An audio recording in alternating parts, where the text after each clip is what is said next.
ನ್ಯಾಚುರಲಾಗಿ conceive ಆಗೋಕ್ಕೆ ವೆಜೈನಾದಲ್ಲಿ deposit ಆಗಿರುವಂಥ sperm, ಓವರಿಯಿಂದ release ಆದಂಥ ಎಗ್ಗು ಎರಡೂ ಕೂಡ ಫೆಲೋಪಿಯನ್ ಟ್ಯೂಬಲ್ಲಿ ಫರ್ಟಿಲೈಸ್ ಆಗಿ ಎಂಬ್ರಿಯೋ ಆಗಿ ಬಂದು ಯೂಟ್ರಸಲ್ಲಿ ಇಂಪ್ಲಾಂಟ್ ಆಗಬೇಕು. ಸೊ ಟ್ಯೂಬ್ ಓಪನ್ ಇದ್ದರೆ ಪ್ರೆಗ್ನೆನ್ಸಿ ಆಗುತ್ತೆ. ಅದನ್ನು ತಿಳ್ಕೊಳಕ್ಕೆ ಮಾಡೋ ಟೆಸ್ಟ್ನ HSG SSG ಅಂತ ಹೇಳ್ತೀವಿ. ನಿದ್ದೆ ಮಂಪ್ರಿಗೆ ಇಂಜೆಕ್ಷನ್ ಕೊಟ್ಟು ಸರ್ವಿಕ್ಸ್ ಸುತ್ತ ಲೋಕಲ್ ಅನೆಸ್ಥೀಷಿಯಾ ಕೊಟ್ಟು HSG ಇಂಜೆಕ್ಟರ್ನ ಯೂಟ್ರಸ್ ಒಳಗಡೆ ಪಾಸ್ ಮಾಡಿ HSG SSG ಪ್ರೊಸೀಜರ್ನ ಮಾಡ್ತೀವಿ.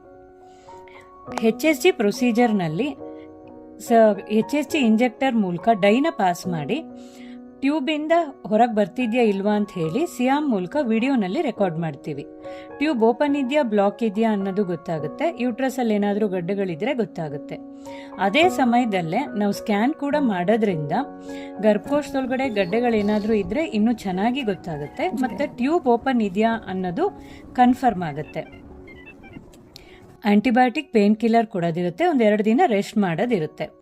ತುಂಬ ಜನ ಈ ಪ್ರೊಸೀಜರ್ ಮಾಡೋಕ್ಕೆ ಹೆದರೋದು ತುಂಬ ನೋವು ಬರುತ್ತೆ ಅಂತ. ಬಟ್ ನಮ್ಮ ಆಸ್ಪತ್ರೆಯಲ್ಲಿ ನಾವು ನಿದ್ದೆ ಮಂಪ್ರಿಗೆ ಇಂಜೆಕ್ಷನ್ ಕೊಟ್ಟು ಸರ್ವಿಕ್ಸ್ ಸುತ್ತ ಲೋಕಲ್ ಅನೆಸ್ಥೀಷಿಯಾ ಕೊಟ್ಟು ಬೇಕಿದ್ರೆ ಜನರಲ್ ಅನೆಸ್ಥೀಷಿಯಾ ಕೊಟ್ಟು ಪ್ರೊಸೀಜರ್ ಮಾಡ್ತೀವಿ. ಮತ್ತು HSG SSG ಎರಡೂ ಕೂಡ ಒಟ್ಟಿಗೆ ಮಾಡ್ತೀವಿ.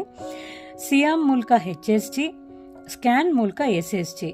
ಸೊ ಎರಡು HSG SSG ಒಟ್ಟಿಗೆ ಮಾಡೋದ್ರಿಂದ ಎರಡರದ್ದು ಅನುಕೂಲಗಳನ್ನ ನಾವು ಪಡ್ಕೋಬಹುದು.